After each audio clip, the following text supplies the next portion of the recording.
Now we are going to discuss about sitemaps. A sitemap is a file which contains individual pages of the website. So every page that is there in the website will be listed down in the sitemap. It helps the search engine to get much better understanding of your website and the structure of website and whatever content is there in the website. It also helps the site engine to crawl through the website more intelligently because they get data in a structured format. So it'll be like categories. If it is a shopping page, there will be categories and subcategories, and every other page that is listed in the site will be there. So the crawler can identify which category it falls into and what is the relevance of the page. Everything related to your website will be shown in a structured format in the sitemap. Sitemaps can be of different format, and you can develop the sitemap according to the way you want for the goal that you are looking for. If you want to listed on if you want to be listed under a particular category, you should follow that particular format of sitemap. Now we'll be seeing an example of the Flipkart sitemap. This is an example for the Flipkart sitemap. So in the previous video, we discussed about seasonality. So you can see that in gift store there is Christmas gift store, but we didn't come across this particular link on the website. This one will become active only during the time of Christmas, but then that is because it is not the season now, but they still have the link to that page so that when the crawlers look through the site, everything related to that particular seasonality will be there, and it can help it can help the site go up in ranking. Now when you look down, you can see that there are trending pages, categories, everything that is there on Flipkart will be there in the sitemap. So when you're considering when you're considering about creating an XML sitemap, there are certain things that you should keep in mind.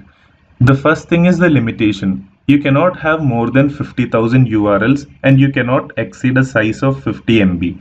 50 MB is the maximum size you can give for an XML sitemap, and the maximum number of URLs is 50,000. You can also, if your website is really huge, you can split the sitemap into sub sitemaps, which can help you categorize or index the particular pages under that particular category. So in this site, the main thing in this sitemap, what you see is categorizing based on the sitemap based on different categories of products that they sell. Like, everything will be there. When you look at electronics, you can see there are mobile accessories, computers, cameras and accessories, home and kitchen. Everything is individually separated and put in categories so that the crawlers find it easier to understand how the website works and what categories it has and what products it sells. So sitemap is a very important part of a website. You can actually insert a robot.txt file into your website, which will lead to the XML sitemap, or you can use Google Search Console, and there is an option in the sitemaps tab which allows you to submit one or more multiple sitemaps. In this case, you can get some interesting information from Google. They'll basically tell you how many URLs you have submitted and how many have been worthy and how they are indexed. When you use the Google's tool, it'll automatically categorize everything, and it'll give you a list of which are the approved sitemaps and which are worthy and how is it categorized.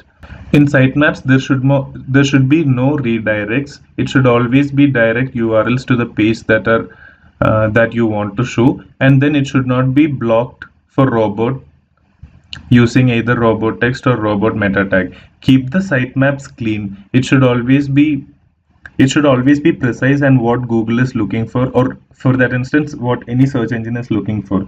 You should not violate any of the rules or any of the constraints that they've put up, and you should keep it neat and clean.